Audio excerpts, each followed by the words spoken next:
Ladies and gentlemen, we're back. We have a video. We're going to be reacting a little bit about the games today. Just a little quick reaction. So you guys that enjoy these, man, drop a thumbs up. We're putting in the overtime. I was just in the gym. I've been playing way too much of the new FC. My brain is cooked. I need to catch up on rest. But no, we have to react, talk about these matches. I was watching all these games in the gym. I had one of those like broadcasts up where I was watching all the games at the same time. It was like goal, goal, goal because there was tons of goals today. Let me know your guys' thoughts. We're going to talk quickly about a couple of the predictions. Now, we made full predictions yesterday. We only can save a couple of them on the UCL UEFA website. We had Stuttgart 3-1. Not too good there. So close, and I boosted the Inter one. Last week we had 30 points. Today we already are up to 18. We've got 3 games tomorrow. Arsenal, PSG, I was off. I really overrated PSG. I mean, Arsenal just did the business. I can't believe I was kind of betting against Arsenal here.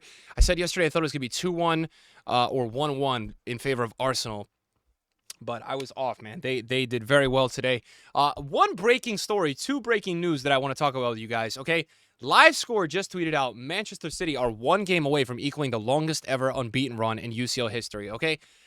I don't like this, man, all right? And I'm going to explain to you why. All right, Manchester City lost to Real Madrid, okay? I don't really care how we're defining this, but look, if you lose in penalties, you lose. Manchester City did not win last year, okay? They lost in penalties, and they didn't advance. Why is this so hard for all these statisticians? I don't even know. I should know how to say that because I'm supposed to be educated at this point in my life. Man, they lost. Just let it go. But instead, we have this, and this is the unbeaten run in actual time, not including penalties. So they are 1 game away, and I don't know who they face next week.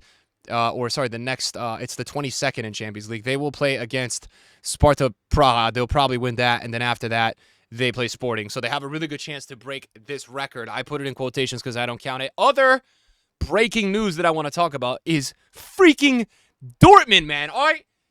Bro, this team, man, it's so interesting with this team because you look at their team just a couple of years ago, okay? And they had Jude Bellingham. They had Haaland, right? All these players that have kind of gone their own way, right? And they've just done the most silent rebuild ever. And what is a rebuild for Dortmund? I mean, people talk about Premier League, La Liga, right? And if you take out Man City and you take out Real Madrid, okay, the German league needs some more respect because I understand there's been years where the German league was down. The German league started to get that respect last year. I mean, we need to really put some respect on this league. Dortmund, bro, I'm so impressed with this team. At this point, it's unreal. And to see Adeyemi, the way he's developing, I mean, a hat-trick. He is on fire. I mean, the main breaking news with this is that two storylines I want to discuss here.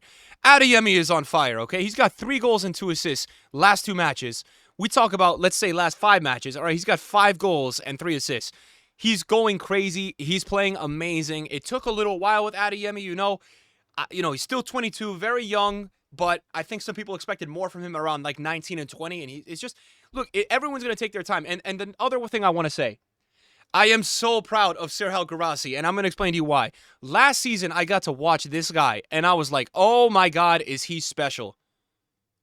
He is one of the, when I was watching the way this guy was cooking last season, I said any team in the world would be lucky to have him because I played striker, right? And I could just see with him, it's a certain instinct that he has up there, the smoothness to his game, the composure. We look at all these strikers in world football and players that have gone for massive price tags because they were fast.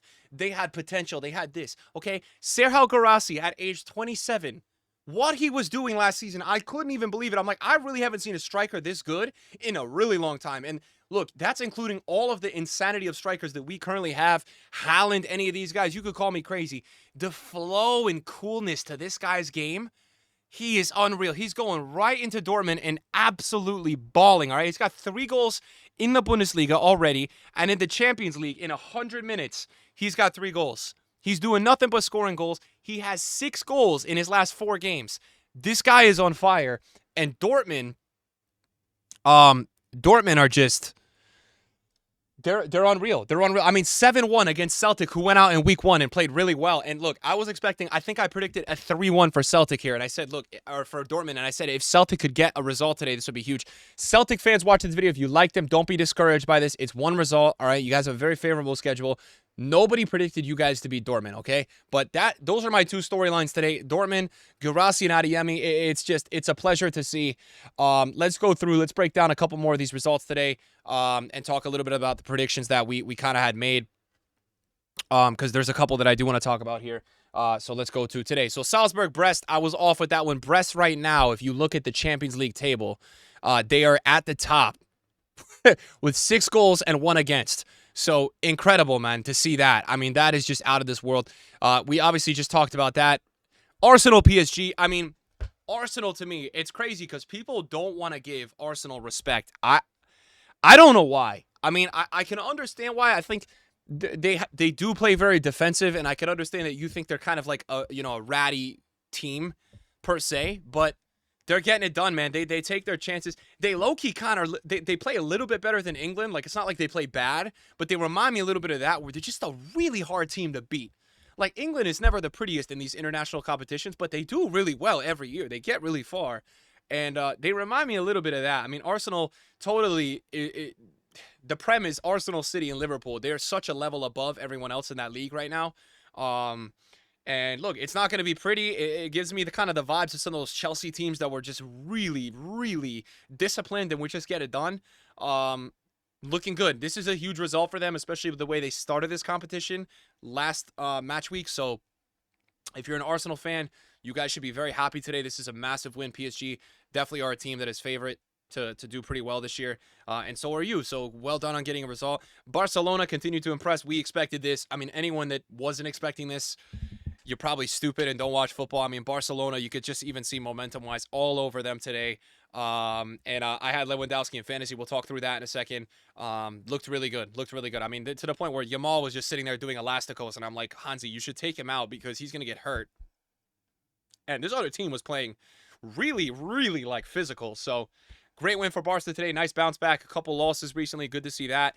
Leverkusen, Milan. Look, is Leverkusen currently the better team? Yes. Yes, they are. I was expecting Milan to kind of get a point out of this game today. I thought they started to kind of pick it back up again, but Leverkusen just showing inevitable. I'm very happy this team stayed together, kept Xabi Alonso. They had a way better first half than a second half, but overall, they get it done. That's 3 points for them. Which is, it's a huge 3 points. Milan really struggling now. 0-2. Leverkusen 2-0. Leverkusen have not conceded a goal yet. Not concede. The Bundesliga is so funny to me because the Bundesliga is known as this league that no one defends, right? But then they go into Europe, right? And let's take a look at the Champions League table. Dortmund, 1 goal conceded. Leverkusen, 0 goals conceded. Bayern, 2 goals conceded, right? Let's see what Bayern do tomorrow. It's just funny to me, man. It's like funny to just see this. Stuttgart, same situation they conceded for, but Madrid, and those were 2 late ones. So, potential storyline there. Other games to talk about that we saw today. I keep losing my track here. Inter, we are not surprised by that. Always going to be very good. They're doing very well, man. They're picking it up. A little slow start to the season. A win and a draw against City as well, which is good. PSV Sporting, we got that spot on. We predicted a draw on that one. We got that one spot on. And then Man City 4-0, and Rico Lewis looking crazy. He looks like he should be starting out there at this point. Man City. I thought this was going to be more today. I did actually think this was going to be a little bit more in this game. So I was a little surprised that this was only 4, but only, right? So in terms of how we're doing here, the predictions we have tomorrow, if you want to watch yesterday's video, we have a prediction up on that, guys.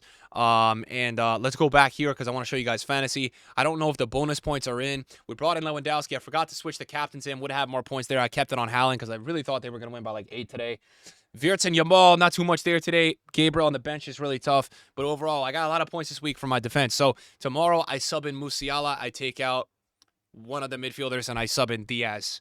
We're not doing too bad. I mean, week 1, we had 134. We got 66. So if I could get some points, from Musiala and Diaz tomorrow, I will be all right. And hopefully I can make it a good week and have about 80 or 90. That's not a bad week. Week 1 for me was a freak on fantasy. All right, this type of week's not going to happen too often. Hope you guys enjoyed the video tonight. Let me know your thoughts on the games today. We got match week 2, day 2 tomorrow. So stay tuned, guys. See you in the next video. Peace.